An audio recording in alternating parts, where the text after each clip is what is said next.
C'est l'auteur à succès Maxime Chatham qui est avec nous jusqu'à 9h30. Bonjour. Bonjour. Merci beaucoup d'être avec nous. Bienvenue dans Télématin. Votre nouveau roman Luxe vient de sortir. Il est publié chez Albin Michel. Ça vous fait quoi? Alors déjà, c'est votre combienième là? Je sais plus moi-même. Vous en avez écrit, vous écrivez 28, un par an à peu près. 29, 27, je sais plus. Oui, il y a des années je fais pas parce que je prends plus de temps. Parfois j'en fais 2 dans l'année. C'est vraiment une question de sensation personnelle. 2 dans l'année, en toute simplicité. Ça vous fait quoi à chaque fois de voir votre nom en gros comme ça sur un livre? En fait, dès mon premier roman, j'ai essayé de tenter un truc. D'abord de mettre un pseudo parce que Chatham c'est pas mon vrai nom, pour mettre une forme de distance. Et puis ensuite, je me suis toujours astreint à une discipline. Je veux être en train de travailler sur le roman d'après, quand un roman sort, de manière à être un peu détaché, ne serait-ce qu'affectivement. Parce qu'un roman, on y met tout ce qu'on a, tout ce qu'on est. C'est une espèce de... C'est un bébé quand ça sort, quoi.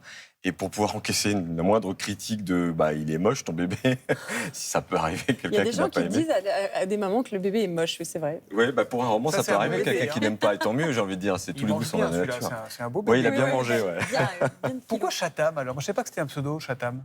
Juste, donc, je voulais un pseudo et je ne trouvais pas, à la veille de signer mon premier contrat, j'étais un jeune libraire et je ne trouvais pas de nom qui pouvait coller, qui pouvait sonner comme ça me plaît. Et puis, c'est le nom d'une ville aux États-Unis, en fait.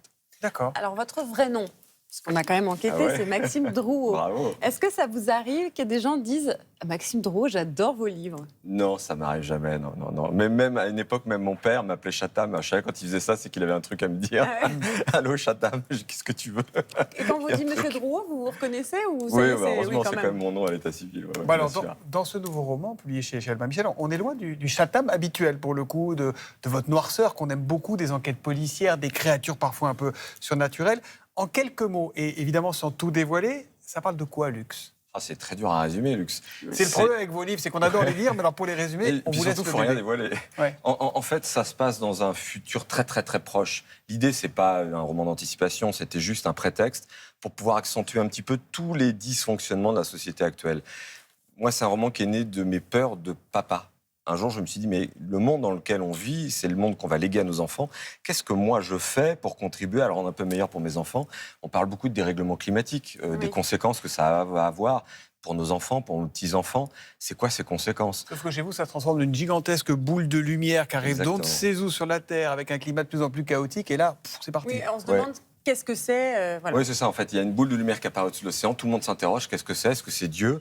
Est-ce que c'est les extraterrestres? Est-ce que c'est un phénomène de la planète elle-même, etc. Chacun y va de son hypothèse et c'est un roman. Ça, c'est un prétexte en réalité. C'est vraiment le prétexte pour mettre des personnages dans ce contexte-là. Une station scientifique qui va essayer de comprendre ce qui se passe. Et dans ce contexte-là, on a nos personnages, leurs interactions. C'est l'histoire d'une mère et sa fille. Zoé et sa fille Romy. Exactement, qui essayent, elles, de comprendre ce que c'est, bien sûr, mais surtout, en réalité, de comprendre qui elles sont réellement. Alors, est-ce que vous avez changé de style quand même un petit peu? Oui, en fait, l'idée, c'était d'être moins dans quelque chose de noir. Habituellement, j'aime bien explorer les parts d'ombre de l'humanité. J'adore. Ouais, ce qu'il y a de plus sinistre et effrayant chez nous. Et de parler des grandes peurs. Là, en fait, ça parle quelque part des peurs collectives qu'on a aujourd'hui. Mais c'est quoi? C'est les peurs de l'autre, de l'étranger. C'est la peur du monde qui nous attend demain. Et dans tout ce contexte-là, j'ai eu envie... Il est plus engagé, ce livre, que les autres. Il est plus engagé politiquement, etc., dans ce qu'il raconte. Mais au-delà de ça, en fait, c'est un roman qui, pour moi, malgré son contexte de départ, est extrêmement porteur d'espoir. Oui. C'était le maître mot que j'avais en tête parce qu'en tant que parent, on a envie de porter l'espoir, de le transmettre à nos enfants.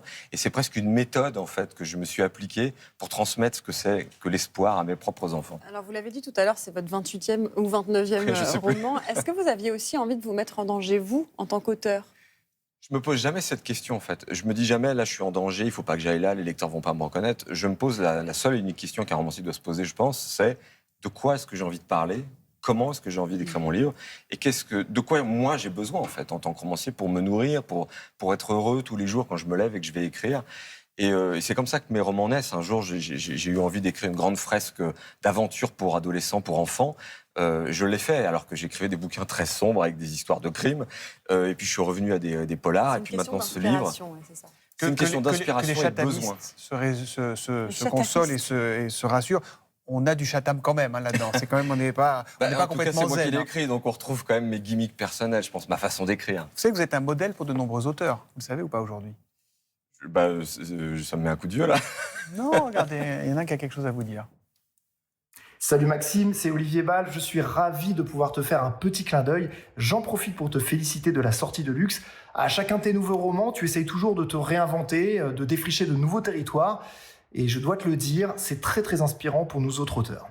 Bref, j'ai donc une petite question à te poser.